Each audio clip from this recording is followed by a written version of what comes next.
Salut YouTube, c'est JP de CryptoBlock. On se retrouve pour un suivi de l'actualité qui compte dans le monde de la crypto et pour de l'analyse graphique. On va parler de 3 sujets qui sont importants, à savoir le prochain budget fédéral des États-Unis, de Goldman Sachs qui fait des prédictions sur Ethereum et d'Apple qui semble s'intéresser à la crypto-monnaie. Cette semaine, tous les médias aux USA ont couvert la proposition du nouveau président américain en termes de budget fédéral pour 2022. Le montant est astronomique et s'élève à 6 trillions de dollars ou 6 000 milliards pour rester en unité que l'on connaît. Pour vous donner un ordre d'idée du montant astronomique auquel ça correspond, 1 million de secondes, c'est équivalent à 11 jours, 1 milliard de secondes, c'est 32 ans, et 1000 milliards de secondes, c'est 31 700 ans.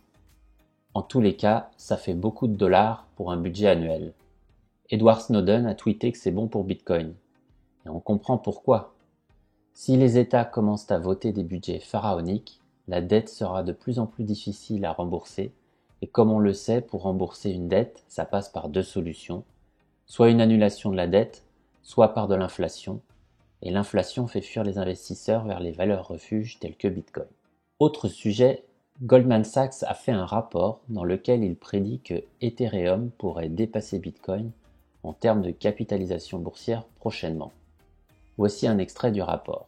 Étant donné l'importance de cas d'utilisation réels pour déterminer la capacité de réserve de valeur, Ethereum a plus de chances que Bitcoin pour devenir la réserve de valeur numérique dominante. L'écosystème de Ethereum supporte des smart contracts et fournit aux développeurs une nouvelle façon de créer des applications sur cette plateforme. La plupart des applications de finances décentralisées, ou plus communément appelées DeFi, sont construites sur le réseau Ethereum et la plupart des tokens non fongibles ou NFT sont achetés avec de l'Ether, la monnaie du réseau Ethereum. De plus, le fait qu'il y ait plus de transactions sur le réseau Ether en comparaison au réseau Bitcoin va en ce sens.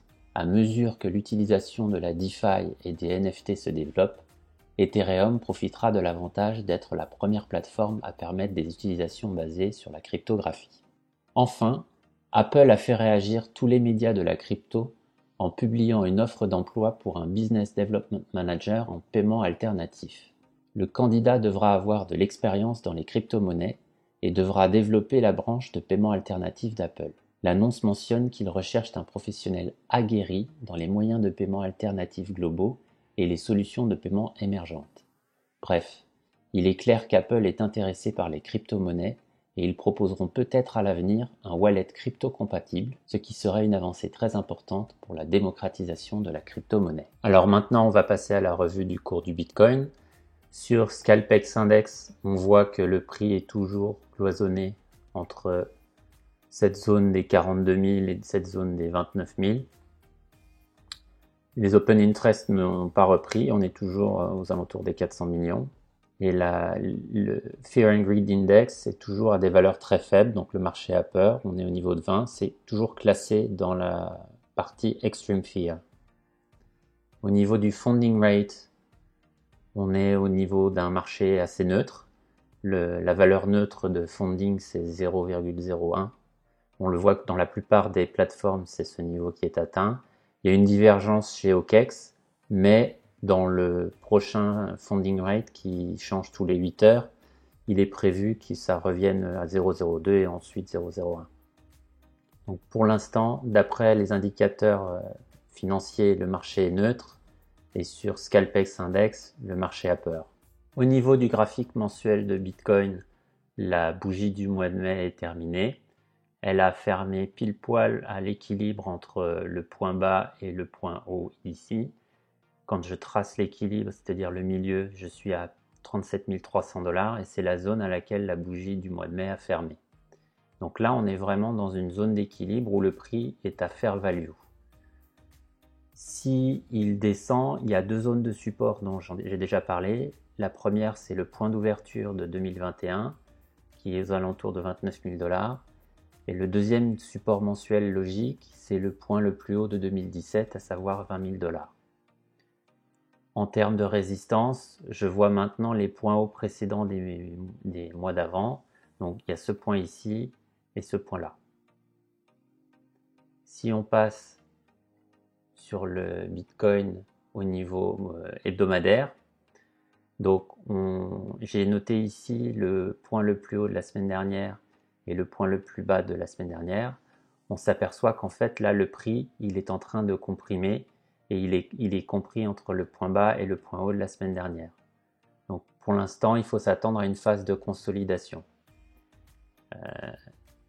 S'il y a un breakout, il y aura un breakout qui sera assez violent et on peut le mesurer de deux façons.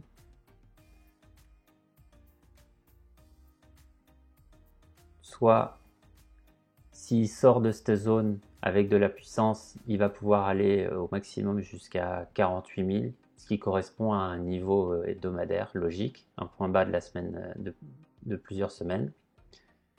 Et si au contraire on perd les niveaux actuels et qu'on continue dans la baisse, une projection logique nous amène au niveau de 29 000 et 26 000 $. Au niveau du daily, il n'y a pas grand chose à rajouter par rapport à ce que je vous ai dit il y a quelques jours. Là, le prix est en train de consolider. Donc, c'est très dur pour les nerfs, notamment pour les traders, car le prix peut continuer de faire ceci. Et en fait, il reste dans un range et pour l'instant, il ne fait rien.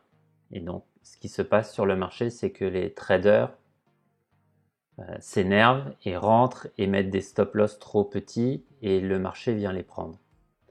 Donc pour l'instant, on n'a pas trop d'informations à donner sur le daily. Je ne trade pas avec des indicateurs, mais il y a un indicateur qui est très connu qui s'appelle le Relative Strength Index et que je viens de faire afficher à l'écran. Pour le comprendre, c'est assez simple. Il y a une bande violette qui est entre le niveau 30 et le niveau 70. Et pour faire simple, quand on est à un niveau 30, ça veut dire qu'on est survendu, donc c'est un signal d'achat. Et quand on est suracheté au niveau des 70, c'est un signal de vente.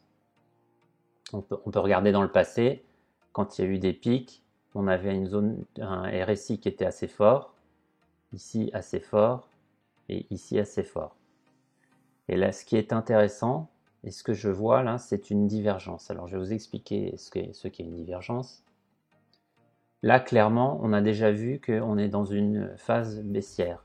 C'est-à-dire que le prix fait des points bas, des points hauts, et des points encore plus bas, il casse vers le bas. D'accord? Eh bien, normalement, quand vous avez un indicateur, si vous avez une tendance baissière comme on voit ici, l'indicateur, ce qu'il est censé afficher, c'est aussi des points plus bas, des points plus bas et des points plus bas, pour montrer qu'il est en accord avec l'historique du prix. Or là, c'est ce que j'ai tracé. Vous avez au niveau du daily des points bas, point bas, point bas. Donc on a une tendance baissière. Et pour l'instant, sur le RSI, on voit l'inverse. C'est-à-dire qu'on voit des points bas qui sont plus hauts que les précédents. Et donc c'est ce qu'on appelle une divergence haussière.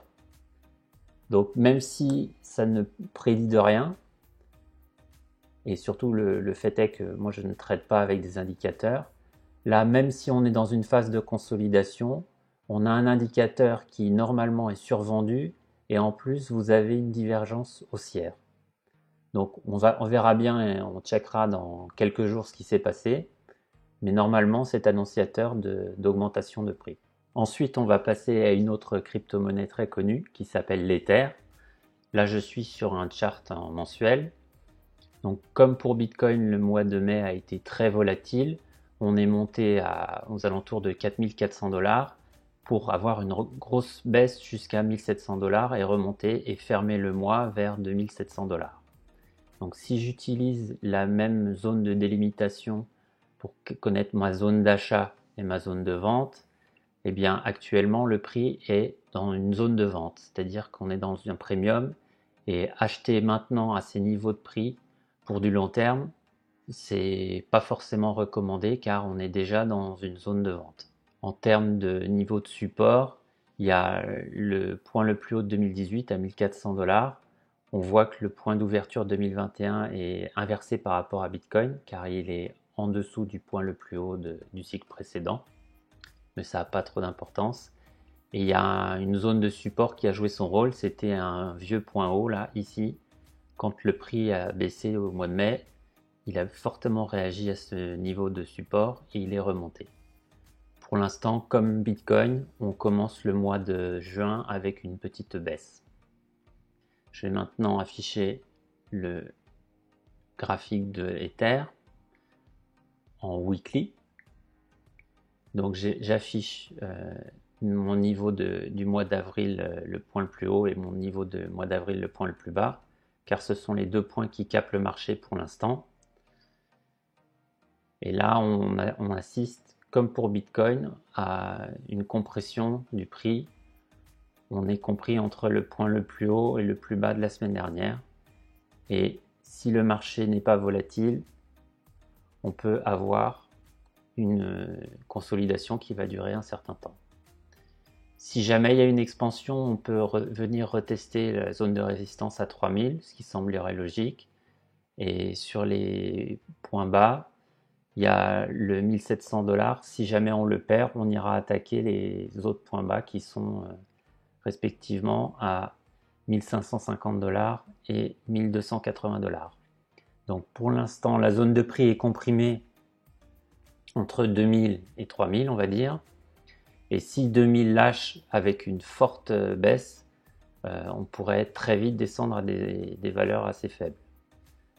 Mais le scénario, en fait, là, pour l'instant, il faut attendre de savoir si ça va casser à la hausse ou à la baisse. Pour l'instant, il faut être patient. Au niveau du daily, une des raisons pour lesquelles je n'utilise pas les indicateurs, c'est tout simplement parce que si on affiche le même indicateur qu'on a utilisé pour Bitcoin, là, on s'aperçoit qu'en fait, il n'y a pas du tout de divergence. Donc, pour l'instant, l'indicateur, il n'indique rien. Sauf qu'il y a bien une tendance baissière, puis une tendance haussière.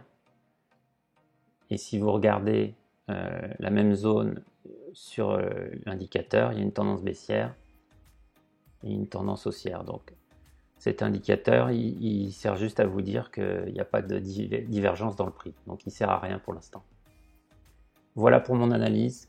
N'oubliez pas de vous abonner à la chaîne si ce n'est pas encore fait. Et surtout, très important, activez la cloche pour être prévenu lorsqu'une nouvelle vidéo est publiée.